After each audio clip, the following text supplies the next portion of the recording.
Bhava paccayā Jāti. Now we'll study Bhava paccayā Jāti.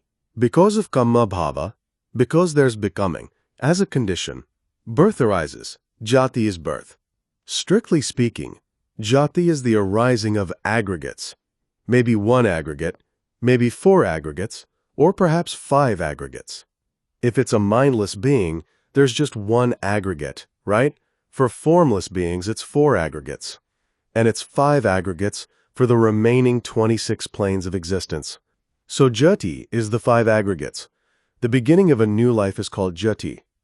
Looking back on what we've studied so far, there was Vijnana, Namarupa, Salayatana, Phassa, and Vedana.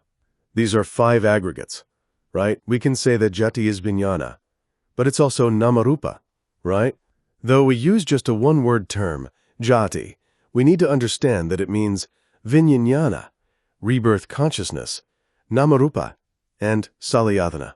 After all, we have sensitivity at the eyes, ears, nose, tongue, body, and mind, right?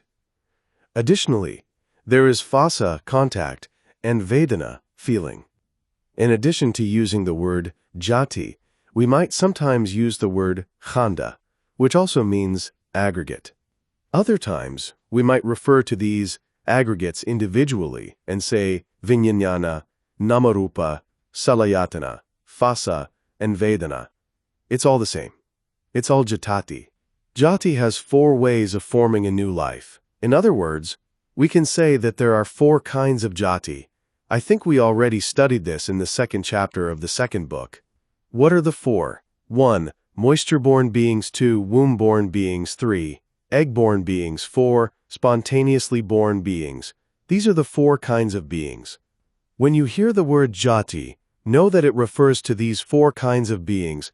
What's a moisture-born being? Mosquitoes and so on. They come from things like rotten food.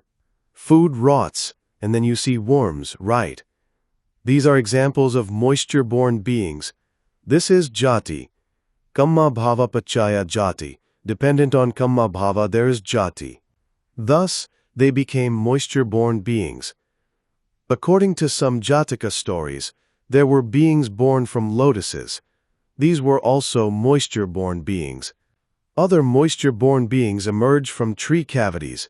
117 Las Vegas Sayadaw. Have you read the story from the time of the Buddha about a lady named Chinka Manavika? I'll tell you the story.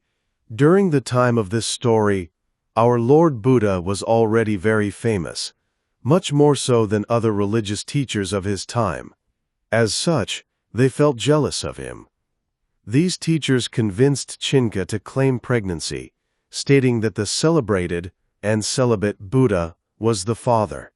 She went to the Buddha and proclaimed in front of a large congregation that he should take care of her because she was the mother of his unborn child. The Buddha just listened to her with patience. When Chinka's efforts to shame the Buddha were unsuccessful, a few months later she privately took a piece of wood and wrapped it around her torso in order to feign the claimed pregnancy. When she returned and again tried to convince the congregation that the Buddha had impregnated her, the wood loosened from its wrapping around her belly and fell to the ground. The people saw that Chinka had lied. She wasn't really pregnant. This was a very famous story from the Buddha's life. Some accounts of the story tell it in a context of moisture-born beings emerging from tree trunks. The old stories talk about human beings emerging from moisture, eggs, and even spontaneously. One of the very interesting stories concerned two brothers who came from eggs. They later became monks. In time, they attained arahant. The first person in our human world came from the Brahma world. What I mean is that the first human of this world was a Brahma who died and was spontaneously reborn in the human world. That means that our very first human being was spontaneously born, although some humans also came from lotuses, moisture-born, or eggs, egg-born. Most of them are womb-born. This is what ancient stories tell us. The important part is that you understand that Jāti concerns four types of beings. Many animals and humans are examples of womb-born beings.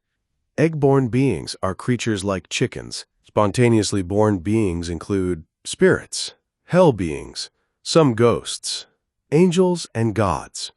And we just talked about moisture-born beings. These are the 4 kinds of beings in the context of Jāti. We're talking about Bhava, paccayā, Jāti. As such, we now know why a being is reborn as a moisture-born, egg-born, womb-born, or spontaneously born being, right? It depends on their karma. So, although we say Bhava 118, Bhava paccayā Jāti Bhava takes kamma bhava, rebirth-producing kamma, not upapatti bhava. When there's Jāti, and we are reborn in one of the planes of existence, what do we get? Well, rebirth is suffering.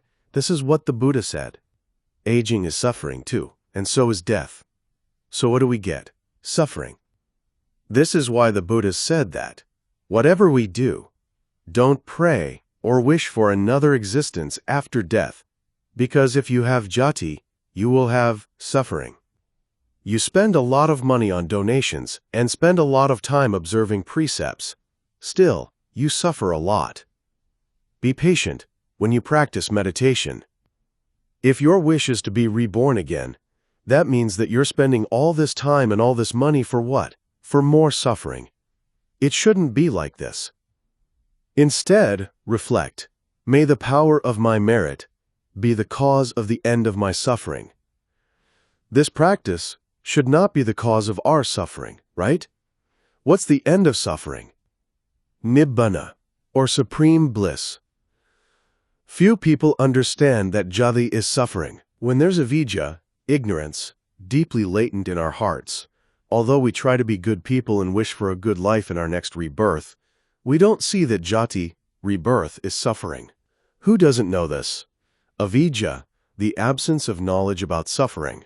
We already studied this, right? But if a person knows this, he won't wish for Jāti anymore.